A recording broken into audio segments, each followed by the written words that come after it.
जय हिंद दोस्तों, जय हिंद, जय भारत। आप सभी का एक बार फिर से हार्दिक स्वागत है हमारे यूट्यूब चैनल में। You all are welcome once again in our YouTube channel. Today we are going to discuss on 5 important news, and all news is very important for all ex-servicemen and servicemen. तो without delay, let us start. तो सबसे पहले हम बात करेंगे साथियों, सबसे बड़ी क्या गलती हो रही है कि जो हमारे भूतपूर्व सैनिक सेना से आने के बाद डीएससी में ज्वाइन कर देते हैं, तो उनको तकरीबन 40% ये प्रॉब्लम आ रही है कि उनकी सर्विस 15 साल से कम रह जाती है। तो गवर्नमेंट को सीधा वो है कि उनको पेंशन नहीं दी जाती है, जबकि एएफटी ने कई बार ये केस एएफटी से जीत चुके हैं। तो अब उनको फायदा दिया जा रहा है, उनको पेंशन मिल रही है, लेकिन किसको मिल रही है? जिसकी 15 साल सर्विस 14 साल से ऊपर है, 15 से कम है, और उन्होंने एएफटी में केस डाला है, तो उनकी पेंशन मिल रही है। लेकिन ये सरकार नहीं चाहती। सरकार चाहती है कि किसी भी तरह से इनको सैनिकों को पेंशन ना मिले। ये कोई वो नहीं है तो इतनी लंबी सर्विस की है, 14 साल 6 महीने किसी ने किए, तो सिर्फ 6 महीने के ऊपर वो उनकी पेंशन रोक देते हैं। तो एक एएफटी ने बड़ा फैसला दिया है कि ऐसे जो सैनिक है जो डीएससी में चले गए और उनको 15 साल पूरे नहीं होने पर पेंशन नहीं दी जाती है। बहुत सारे केस हैं, बहुत सारे कमेंट्स हमारे पास आते हैं। तो उन सभी से रिक्वेस्ट है कि जो भी ऐसे हैं जो डीएससी में गए हैं और इनकी 15 साल पूरी नहीं हुई है, तो वो एएफटी में अपना केस डालें और they are able to get the pension. लेकिन सरकार नहीं चाहती है। सरकार एएफटी के फैसले को भी नकारा कर देती है और अगली बेंच में चली जाती है। तो ये क्लियर हो चुका है कि जिसकी भी डीएससी में 15 साल से कम है, 14 साल से ऊपर है, तो सरकार 3 महीने भी कम वाले को नहीं देती थी। अभी वो अपना एएफटी में केस कर सकते हैं। जो ऐसे सैनिक हैं उनको एरियर भी दिया जाएगा। अगली हम बात करेंगे नेशनल इंक्रीमेंट। तो नेशनल इंक्रीमेंट एक पेंशनर जो 1988 में रिटायर हुए और यानी 2006 से पहले, 1988 में हुए, 2006 से पहले हुए, तो इन्होंने एएफटी में केस किया नेशनल इंक्रीमेंट लेने के लिए। लेकिन एएफटी ने जजमेंट दे दिया कि हाँ इनका बनता है, इनको दिया जाए। लेकिन इसके लिए भी सरकार पहुंच गई हाई कोर्ट में, सुप्रीम कोर्ट में। तो ये भी मतलब एक किस्म से बंद कर दिया, जीता जीता केस जो है हरा दिया। तो सरकार चाह नहीं रही कि किसी भी सैनिक को उनका फायदा दिया जाए। इसी तरह हमारा तीसरा मुद्दा था कम्युनिकेशन रिकवरी। ये बिल्कुल केस जीत चुके थे। एएफटी ने इसकी कॉपी भी दे दी थी, नोटिफिकेशन जारी कर दिया था, लेकिन सरकार इसके खिलाफ भी, अभी इसके खिलाफ भी सरकार चली गई हाई कोर्ट में। तो ये भी मुश्किल से मिलेगा, मैं सोचता हूँ कि हो नहीं पाएगा। नहीं तो इसमें सारे कयास तैयार हो चुके थे कि इनकी जो रिकवरी है, कम्युनिकेशन रिकवरी 10 साल 8 महीने में पूरी हो जाती है, तो उसी के हिसाब से इनकी की जाए। लेकिन यहाँ भी सरकार ने कांटा फंसा दिया। सरकार अपनी जेब भरना चाहती है, सैनिकों की खाली करना चाहती है। जो केस एएफटी से जीत जाते हैं उसके खिलाफ भी सरकार खड़ी हो जाती है। तो अगला है एमएसीपी। 2006 से पहले जो आए हैं उन्हें एमएसीपी मिलनी चाहिए। लेकिन एक कोच एक रूल लगा दिया कि कौन सा रूल? 7 अगस्त 2003 से और 31/12/2005 के बीच में जो भी पेंशन आए हैं उनको एमएसीपी नहीं मिलेगी। तो ऐसा क्यों है?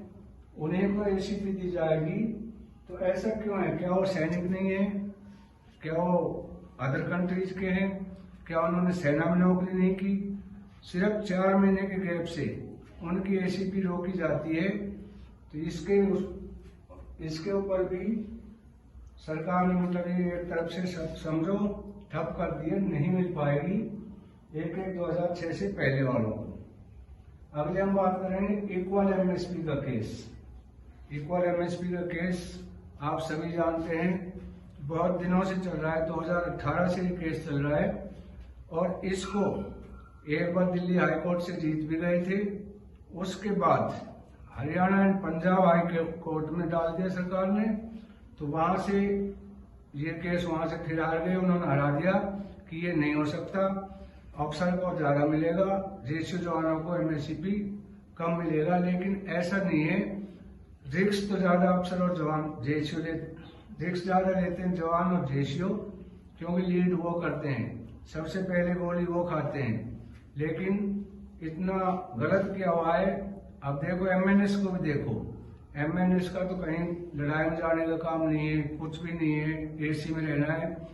एमएसपी उनकी है 10,000 और एक जवान जो रात दिन बॉर्डर पे खड़ा है, सीमा पे खड़ा है, गोलियां खा रहा है, उसकी है 5200 रुपये। तो इस तरह की ये भी सरकार ने, इसमें भी सुप्रीम कोर्ट में पहुंच गई सरकार, दिल्ली हाई कोर्ट से हारने पर फिर सुप्रीम कोर्ट में चला गया है। अब आगे देखो, इस केस की सुनवाई जनवरी में ही होनी थी। अब वो डेट तो फिक्स नहीं है, लेकिन जैसी आगे, लेकिन मुझे नहीं लगता कि ये एमएससीपी भी बराबर की जा सके। इसको भी चाहिए भी खत्म समझो। तो आपके जितने भी जो बेनिफिट्स हैं, ये सरकार बिल्कुल नहीं चाहती कि सैनिकों को उनका सम्मान दिया जाए, इनको बेनिफिट दिया जाए। अगली है जो जनवरी की पेंशन है, स्पर्श से नोडल अधिकारी जो है उनकी एक एडवाइजरी आई है, उनका एक मैसेज आया है कि 31 जनवरी यानी फ्राइडे को आपकी जनवरी की जो पेंशन है वो आपके अकाउंट में आ जाएगी। लेकिन किसकी नहीं आएगी? उनकी नहीं आएगी जिसकी ड्यू डेट लाइफ से 25 की जो पेंशन है वो रोक दी जाएगी। तो जिसने अभी तक नहीं किया है या जिसने कर दिया और स्पर्श पे अपडेट नहीं हुआ है, दूसरा किन की रुकेगी?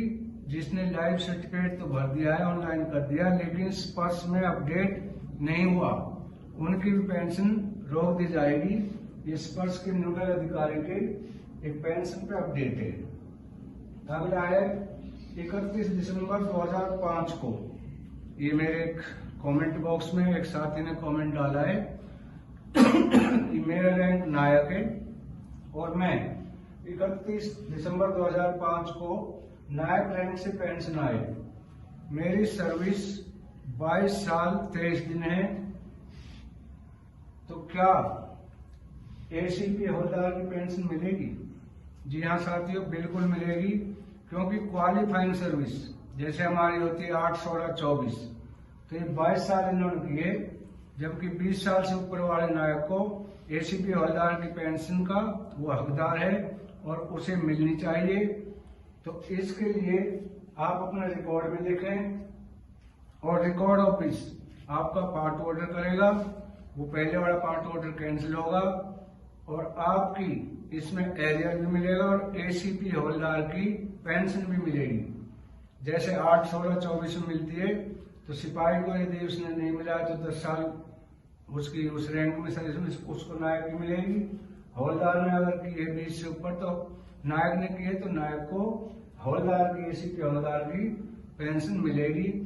इसी तरह नायब सूबेदार, ऑनरेडी नायब सूबेदार जो है ऑनरेडी नहीं मिली, लेकिन उसने 24 साल नौकरी की है, तो उसको भी 8, 16, 24 है, तो उसको भी एसीपी हवलदार की पेंशन मिलेगी। ये कंफर्म है। यदि आपकी नहीं मिल रही है तो आप अपने रिकॉर्ड में इसकी कार्रवाई कर सकते हैं and you can get your entitlement, you can get your pension by complaint in your record office. अगला है एक अहम पूछा एक सवाल एक साथी ने कि AWL OSL क्या MACP ACP रोक सकती है? जी हाँ साथियों, बिल्कुल रोक सकती है। इसमें आप AWL एब्सेंट विदाउट लीव और OSL होता है ओवर स्टे लीव। तो OSL और AWL इनमें यदि आपके PPO में ये आपकी क्वालिफाइंग सर्विस घटाई गई है तो आपको नहीं मिलेगी, आपकी MACP रोक सकती है, और यदि नहीं घटाई गई है तो आपको मिलेगी। ये थी आज की जानकारी। वीडियो अच्छी लगी हो तो लाइक, शेयर और सब्सक्राइब अवश्य करें। धन्यवाद।